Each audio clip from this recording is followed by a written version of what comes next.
in Estonia. I welcome Elvir Rascic and Andres Osula. They closely work together. Elvir runs a bus company.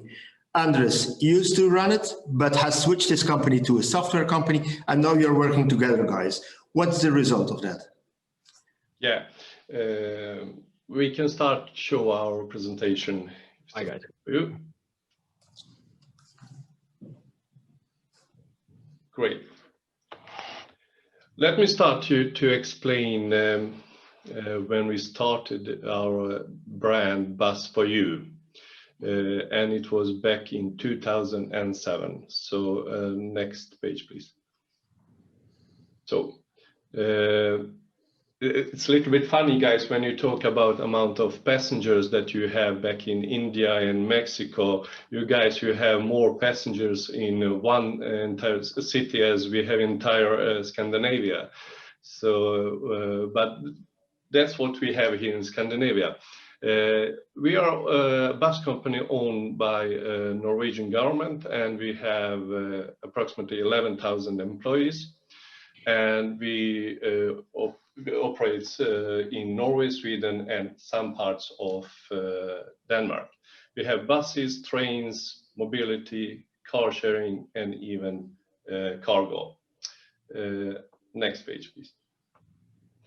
But we are going to talk about buses here, so no trains, nothing else, just buses. We have two brands in company called We Travel, and it's We Bus4You and We Express. As I mentioned, we operate Oslo, Copenhagen, Stockholm, and Gothenburg, major cities in Scandinavia. Approximately, we have 140 own buses and 25 buses from 10 independent subcontractors. And during 2019, we had approximately 4 million bus passengers. Next one, please. 2007.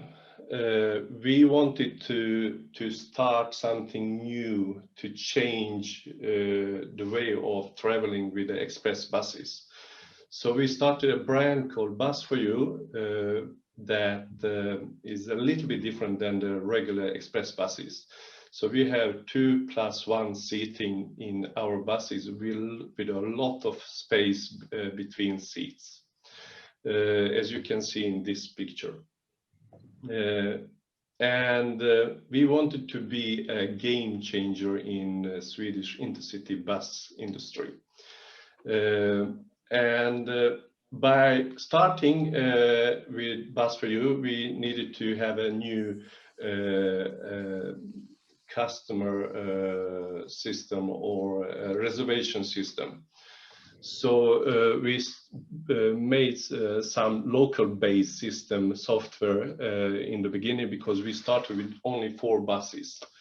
And from the first beginning, we decided that we will try to have online selling for 90–95%. And we succeeded quite quick from the beginning, because we forced people to buy ticket online, and because we didn't have any ticket offices, and we just told to everybody, if you want to buy, you have to buy online. And during that period, 2007, we could see that in the future, we're going to see a lot of people using smartphones. A lot of people will use computers and buy online. So we wanted to change a few steps before others. And it was quite successful in the beginning, and we dared to do that. I can see a lot of bus companies, they still don't dare to do that. But we did it for 13 years ago. And we even, guys, we stopped selling tickets on board, at least for the Swedish part. And all these things helped us to cut costs a lot for our company, especially for economy department. So it was a quite good start to develop develop something huge for us. So if you have to make change, you have to make change and to get easier and better future.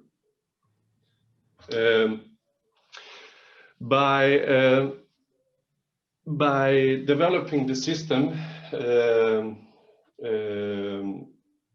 we wanted to have a good communication with our customers as well, and we saw a huge potential here to be a proactive with our customers, because everybody fails sometime, and we do that as well. So if you fail, you have to tell that. But we don't want that people send us email or call us.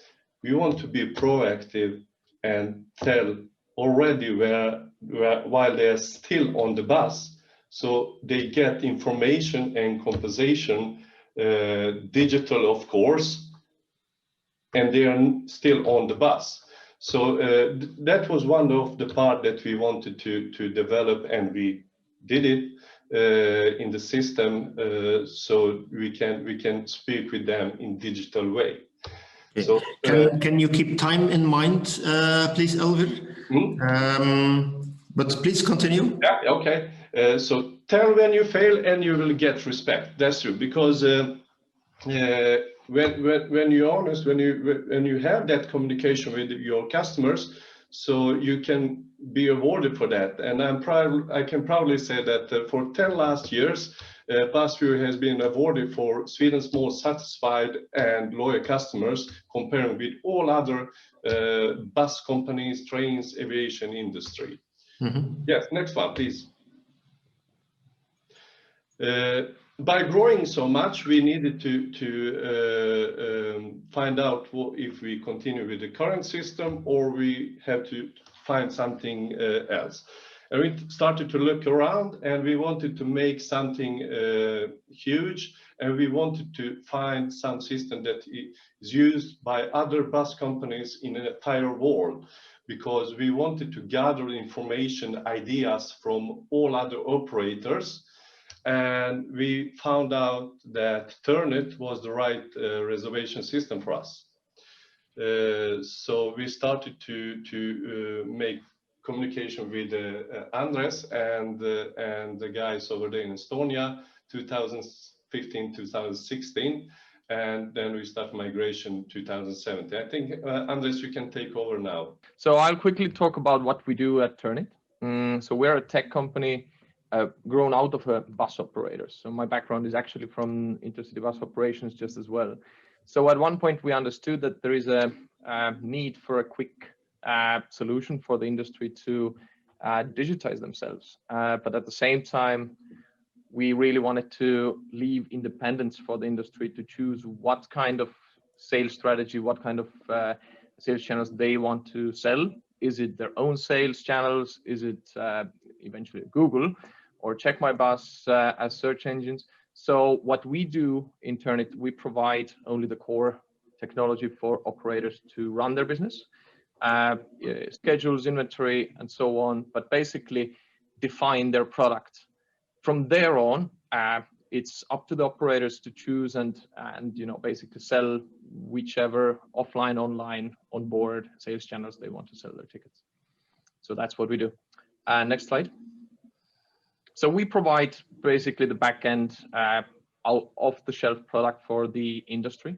And this is exactly what we did with Vue as well. So we provided the technology for them to handle their business. We call it kind of like a bloodstream of their business. But the customer experience, web, mobile applications, they were able to develop themselves exactly how they wanted to do that. Next slide. So as a company, we want to grow globally so that we could really pool the common knowledge of operators around the world. So we work with leading operators like Vue, Michigan Flyer in US, Irish biggest operator Bus4You, CTM in Morocco. So these really very, very different environments give us a good understanding of how to build more common, let's say, common products and scale it outside of Europe. Now we're in Africa, scaling hopefully next year to Latin America as well. So, next slide. Just a quick understanding of what's going on in the market. So we were growing for the last 5 years from 21 million of value and 3.4 million tickets to 13 million tickets last year. And that basically this year crashed into about half of what we did last year.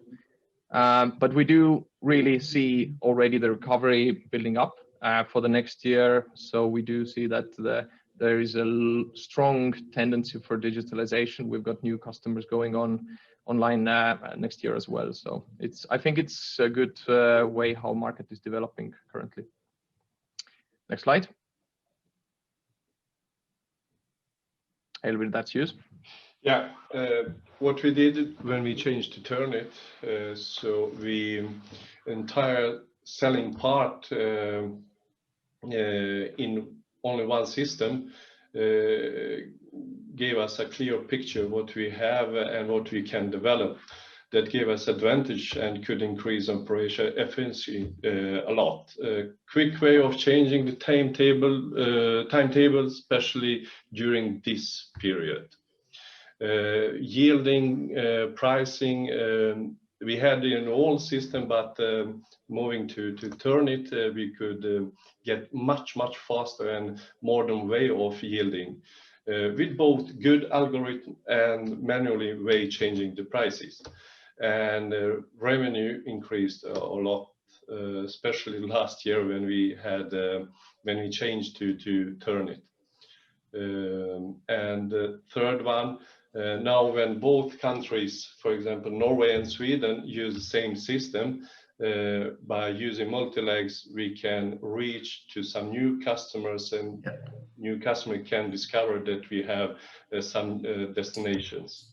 So this slide is really important to explain that VU, thanks to its digital capabilities already before COVID, running pretty much 100% contactless reservation system, customer relationship fully online and QR-based check-in, then really the customer experience didn't change, and it really made passengers trust these services much higher, because they knew that it's fully contactless already today.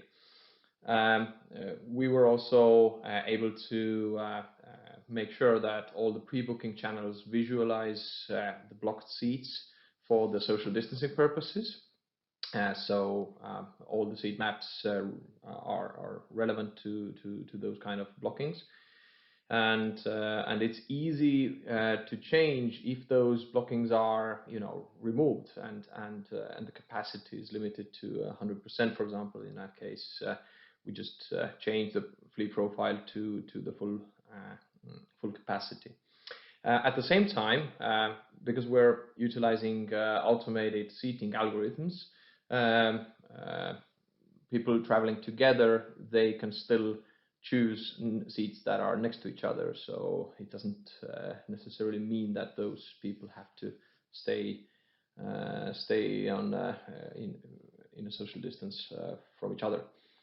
And of course, already today, all the passengers of VU provide mobile number for SMS notifications about their trips. So again, it's very easy to understand who were on board, notify them if there are any kind of issues arising because of someone carrying a virus and so on. So it's the communication is really important in these kind of cases.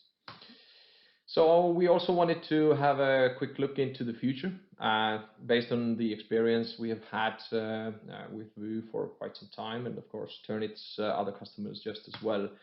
So we strongly believe that now, even though it is a really difficult time for all the operators, we also believe that this is really a good time to make radical changes in your previous business model and also organization. We do strongly encourage everyone to think more about assigning specific people to take care of the digital roadmap, digital passenger experience, because the ability to provide superior digital passenger experience and especially the personalization of your services will, in our mind, determine the new market leaders eventually. So if we take, for example, VU again, VU has been proving in last 10 years how superior online customer experience pays off.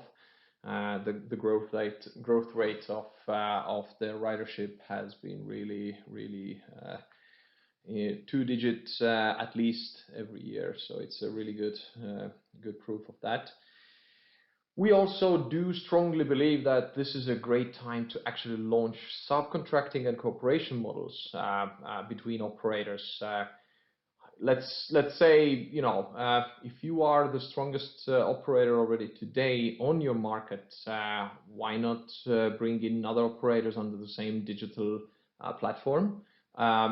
If it is the same brand, the better, I would say, but it doesn't have to be necessarily.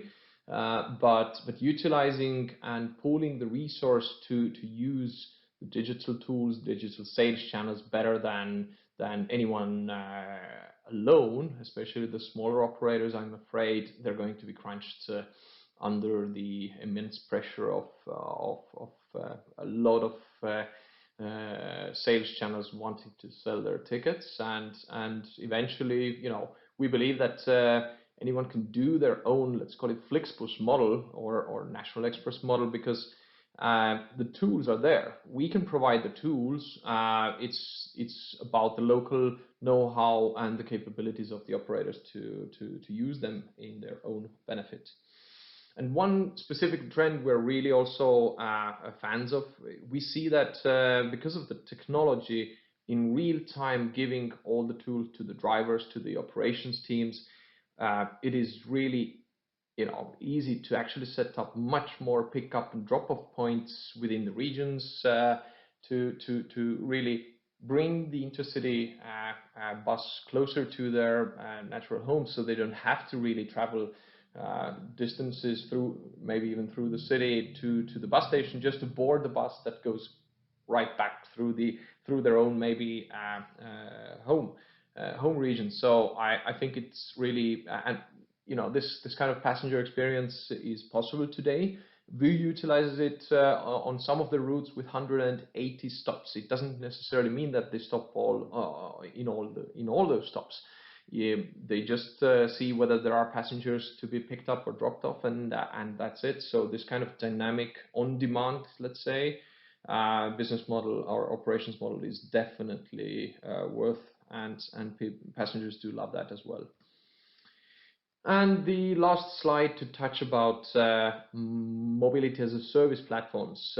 So what you're seeing in here is actually VU Group's own MaaS platform, mobility platform, which is under development currently and in testing phase.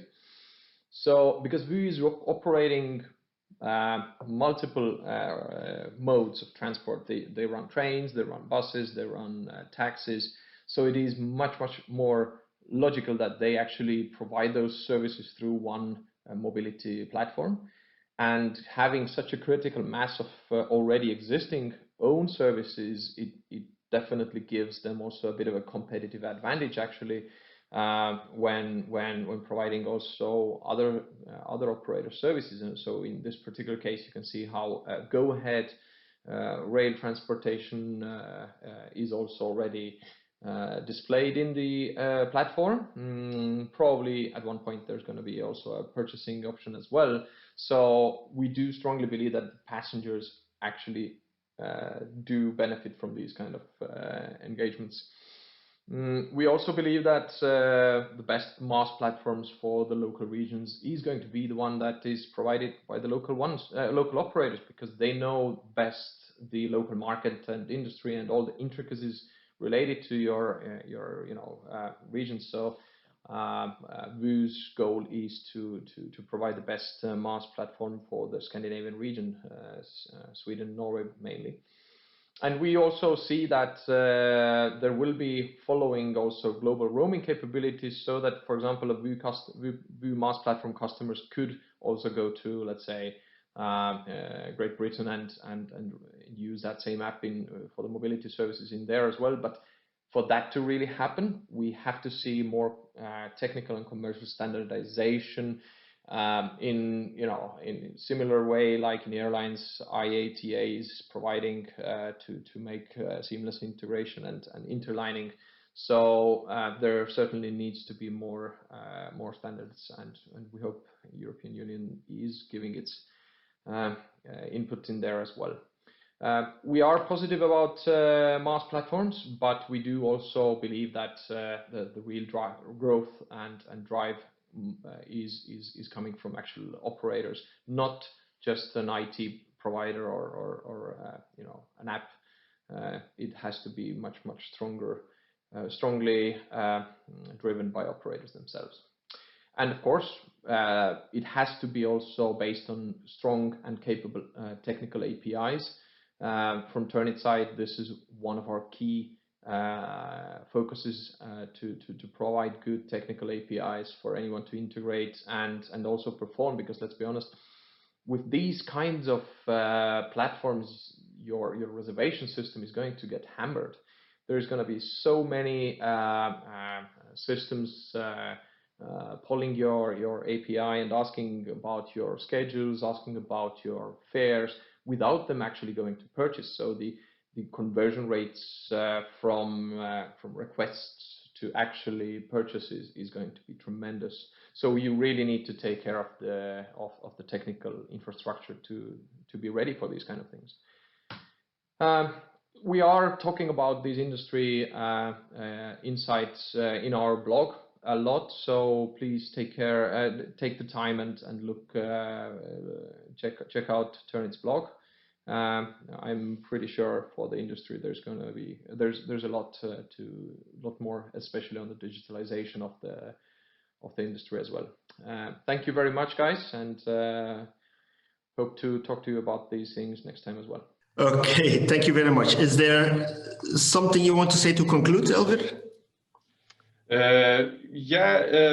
We did it for 13 years ago, and we wanted to change bus industry here in Sweden. So if you want to start to do that, this is the right time to do that, and you have to do that. Look in the future. This is our future. Okay. Thank you very much indeed. Do you think, Elvir and then Andres, do you think that this COVID period has actually stimulated companies to pay attention to digital tools and to digitalize their companies? Maybe because they had the time, maybe not, because there was a lack of money. Maybe I'll quickly jump into that. So I think it's a very good question, and to be fair, we had a very good experience.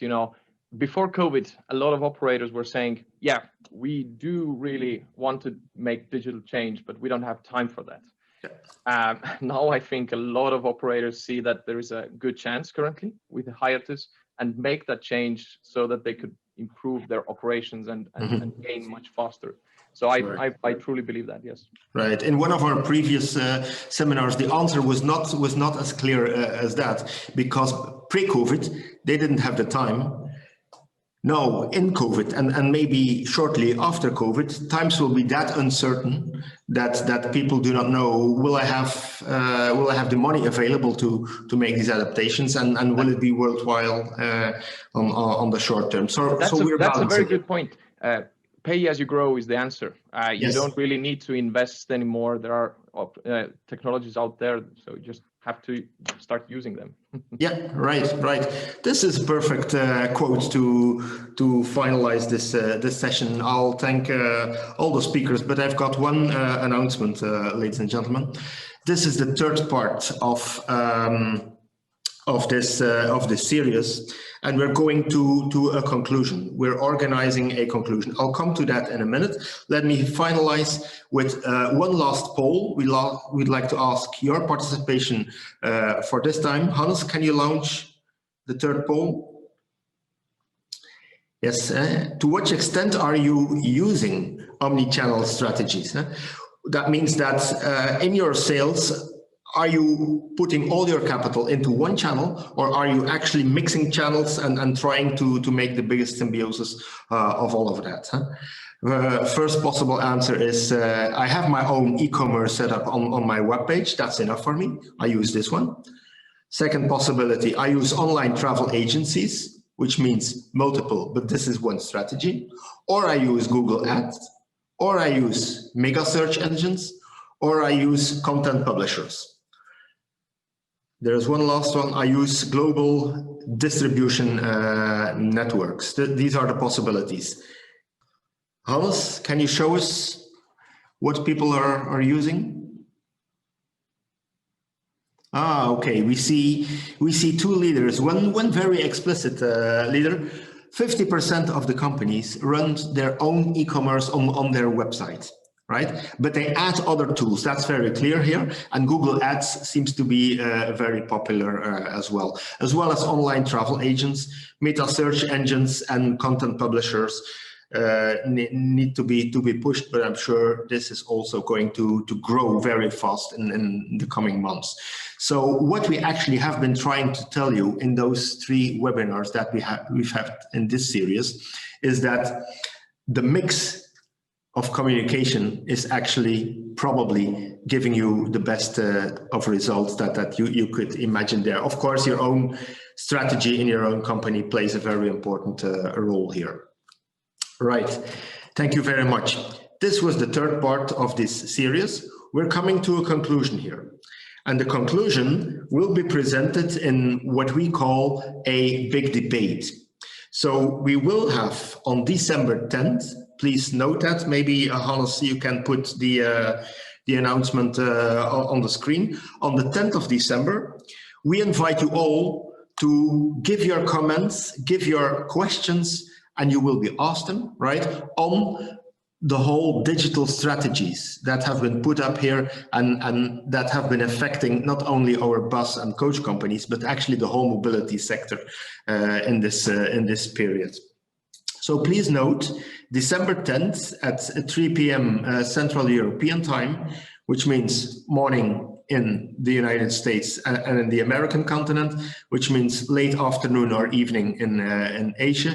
But we're actually looking forward to have all of you present there.